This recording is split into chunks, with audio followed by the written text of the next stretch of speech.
Assalamualaikum warahmatullahi wabarakatuh. Hai everyone, perkenalkan nama saya Nisa Koma.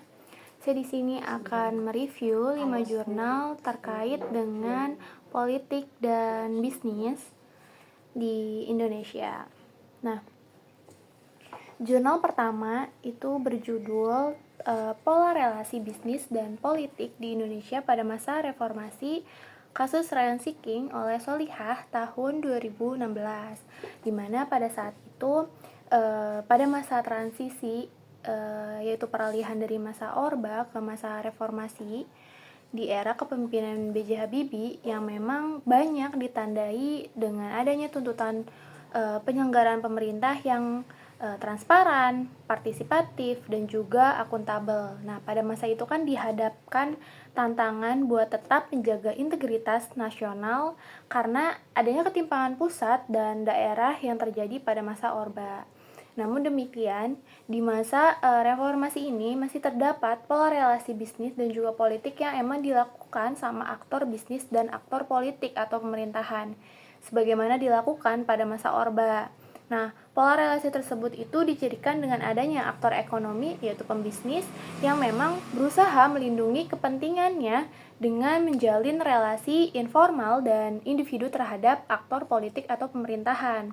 Nah, pola tersebut itu bersifat paradotaris atau bersifat patron klien. Dengan adanya desentralisasi, nah pola relasi politik dan bisnis di Indonesia itu dapat membentuk suatu ranking yang menjadi bergeser dan lebih tersebar ke daerah.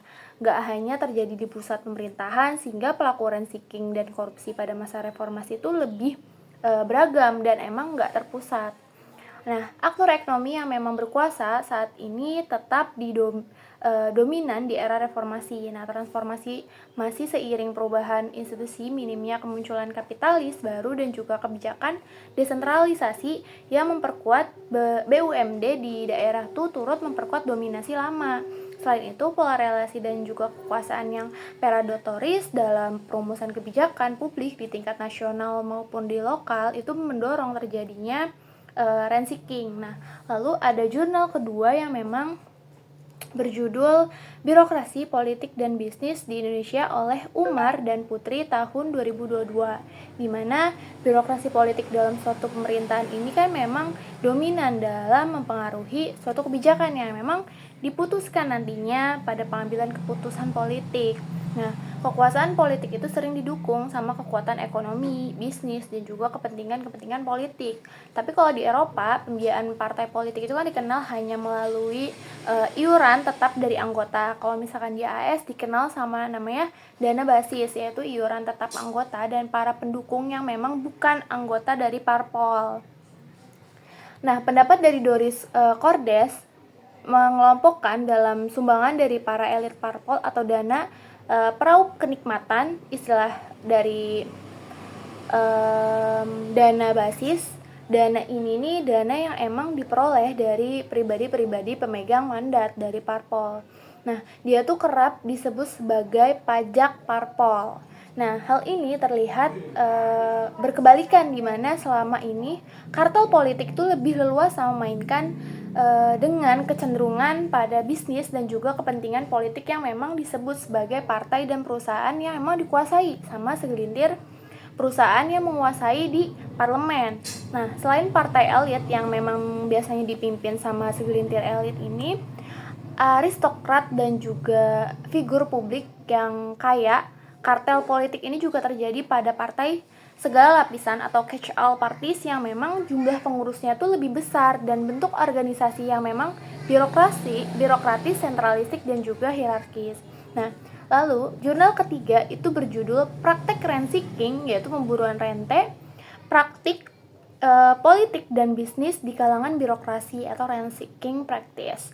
Political and Business Practice in the Bureaucracy oleh Dini Rizky Fitriani tahun 2021, di mana ranking ini kan menjadi jembatan pejabat, politisi, dan juga pengusaha untuk bisa memperkaya diri sendiri dari kelompoknya. Nah, hal ini terjadi pada sistem politik demokrasi yang memang lemah karena Demokrasi yang lemah itu memberikan hak-hak politik dan juga kebebasan sipil yang memang luas untuk ikut serta berpartisipasi secara aktif dalam membangun dan mengawasi jalannya roda pemerintahan. Nah, demokrasi yang lemah pun gak hanya mampu menegakkan hukum dan juga keadilan yang memang hakiki, sedangkan seharusnya kan hukum menjadi alat untuk bisa mencapai tujuan negara yang salah satunya adalah untuk memajukan dan juga mensejahterakan masyarakat. Nah, lemahnya kebebasan sipil dan juga pengawasan terhadap pemerintahan serta lemahnya penegakan hukum jelas dapat menghambat pembangunan